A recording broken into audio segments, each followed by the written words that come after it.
ശ്രീജിത്ത് ബാലകൃഷ്ണൻ തുടരുകയാണ്.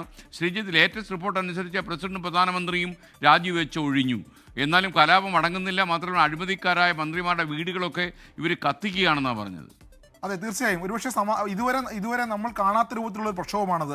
സാധാരണഗതിയിൽ പ്രക്ഷോഭം ഉണ്ടാകുമ്പോൾ പ്രതിഷേധമുണ്ടാകും, സർക്കാരിനെതിരെ പ്രതിഷേധം ഉണ്ടാകും, അത് അവസാനിക്കുമെന്ന രൂപത്തിലാണ്. പക്ഷേ ഇത് മന്ത്രിമാരുടെ വീടുകൾ കത്തിക്കുന്നു, സുപ്രീം കോടതി കത്തിക്കുന്നു, അതുമാത്രമല്ല പാർലമെന്റ് കത്തിക്കുന്നു. അങ്ങനെ ആ രൂപത്തിലേക്ക് പ്രക്ഷോഭം മാറുകയാണ് ഉണ്ടായത്. നമ്മൾക്കറിയാവുന്ന പോലെ തന്നെ അവരുടെ സ്വന്തം സോഷ്യൽ മീഡിയ അക്കൗണ്ടുകൾ ബ്ലോക്ക് ചെയ്ത് നിരോധിച്ചതിൻ്റെ പേരിലാണ് ഈ സമരം ആരംഭിക്കുന്നത്. അത് അവരെ വൈകാരികമായിട്ടാണ് ആ ചെറുപ്പക്കാരെ മുഴുവൻ ബാധിച്ചിട്ടുള്ളത്. അതാണ് അവരുടെ പ്രക്ഷോഭത്തിൻ്റെ കാരണം. പിന്നെ സമരത്തിനൊരു നേതൃത്വമില്ല, ഒരു രാഷ്ട്രീയ നേതൃത്വമോ ഒരു പ്രത്യേക ഒരു നേതൃത്വമോ ഇതിൽ ആരാണ് നയിക്കുന്നതെന്ന് ആർക്കും അറിയില്ല.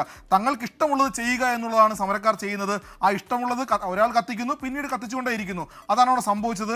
സമരം അവസാനിച്ചിട്ടും അല്ലെങ്കിൽ നിങ്ങൾക്ക് നിങ്ങളുടെ അക്കൗണ്ടുകൾ ഞങ്ങൾ തിരിച്ചു തരാം, നിങ്ങളുടെ അക്കൗണ്ടുകൾ നിങ്ങൾ ഉപയോഗിച്ചോളൂ എന്ന് ഇന്നലെ നേപ്പാൾ പ്രധാനമന്ത്രി പറഞ്ഞിട്ട് പോലും ആ സമരം അവസാനിപ്പിക്കുന്നില്ല. നിങ്ങളുടെ സർക്കാർ താഴെ ഇറങ്ങിയതിന് ശേഷമേ ഞങ്ങൾ സമരം അവസാനിപ്പിക്കുന്നുള്ളൂ എന്ന് ഇന്നലെ പറഞ്ഞു.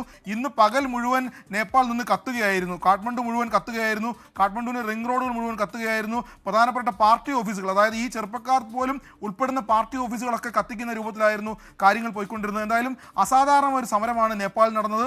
അത് മാത്രമല്ല, ഇപ്പോൾ നേപ്പാളിൻ്റെ അവസ്ഥ നമ്മൾ സങ്കല്പിക്കുന്നതിനൊപ്പം നടന്ന, ഇദ്ദേഹം തന്നെ പറഞ്ഞതുപോലെ, നമ്മുടെ കുടുങ്ങിക്കിടക്കുന്ന മലയാളി തന്നെ പറഞ്ഞതുപോലെ നിരവധി ആളുകളാണ് കുടുങ്ങിക്കിടക്കുന്നത്. അതുകൊണ്ട് മണിക്കൂറുകളായി അവിടെ കുടുങ്ങിക്കിടക്കുന്ന ആളുകൾ നേപ്പാളിലെ ത്രിഭുവൻ വിമാനത്താവളത്തിലും ഉണ്ട്. SKN. Okay, thank you Sreejith. ഇനി നമുക്ക് മറ്റൊരു വാർത്തയിലേക്ക്. നേപ്പാളിൽ പ്രക്ഷോഭം ശക്തമായതിന് പിന്നാലെ കാഠ്മണ്ഡു അന്താരാഷ്ട്ര വിമാനത്താവളത്തിലും പ്രതിഷേധം. പ്രധാന നേതാക്കൾ മറ്റു രാജ്യങ്ങളിലേക്ക് പലായനം ചെയ്യുമെന്ന അഭ്യൂഹങ്ങൾക്കിടെയാണ് പ്രക്ഷോഭകാരികൾ വിമാനത്താവളം വളഞ്ഞത്. പെട്ടെന്ന് വിമാനങ്ങൾ റദ്ദാക്കിയതുകൊണ്ട് മലയാളികൾ അടക്കമുള്ള ആളുകൾ ഇപ്പോൾ ഈ കാഠ്മണ്ഡു എയർപോർട്ടിൽ കുടുങ്ങിക്കിടക്കുന്നു എന്നാണ് നമുക്ക് ലഭിക്കുന്ന വിവരം. കാഠ്മണ്ഡു അന്താരാഷ്ട്ര വിമാനത്താവളത്തിലെ അനുഭവം 24 പങ്കുവയ്ക്കുകയാണ് അവിടെ കുടുങ്ങിപ്പോയ മലയാളിയായ ഡോക്ടർ ജോബി ഇലക്കാട്. ഇതാണിപ്പോൾ ഇവിടെ നടന്നുകൊണ്ടിരിക്കുന്നത്.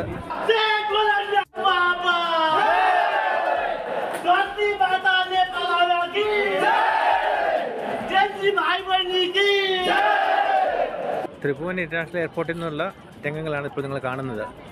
വിവിധ രാജ്യങ്ങളിൽ നിന്നുള്ളവർ ഗ്രൂപ്പായിട്ട് തിരിയുന്നുണ്ട്. എയർപോർട്ടിനകത്തു നിന്ന് എല്ലാവരോടും വെളിയിൽ പോകാനാണ് ആവശ്യപ്പെട്ടിരിക്കുന്നത് ഇപ്പോൾ. കാരണം എന്താ വെച്ചാൽ എയർപോർട്ടിന് ബോംബ് ത്രെട്ട് ഉണ്ട് എന്നാണ് അധികാരികൾ പറയുന്നത്. അതേസമയം തന്നെ നമുക്ക് 1-2 ഹെലികോപ്റ്ററുകൾ എയർപോർട്ടിലേക്ക് വരുന്നതും കാണാം.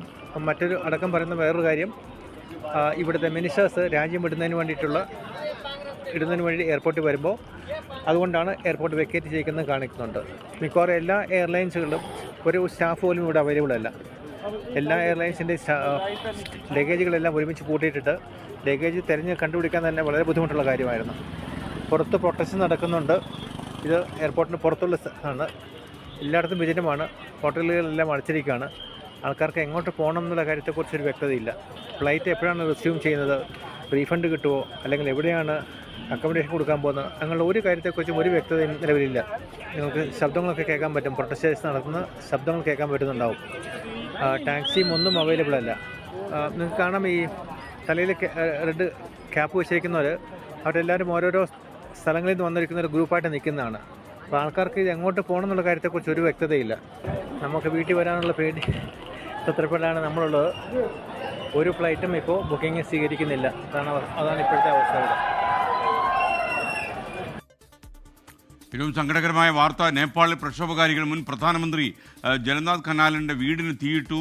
ഈ വീടിനുള്ളിലായിരുന്ന കനാലിൻ്റെ ഭാര്യ റാബി ലക്ഷ്മി ചിത്രകാർ വെന്തു മരിക്കുകയും ചെയ്തു. അത്ര സങ്കടകരമായ സ്തോഭജനകമായ അന്തരീക്ഷമാണ് ഇപ്പോൾ നേപ്പാളിലുള്ളത്. നേപ്പാൾ കത്തുന്നു എന്ന് പറയുന്നതാണ് യഥാർത്ഥത്തിൽ ശരി.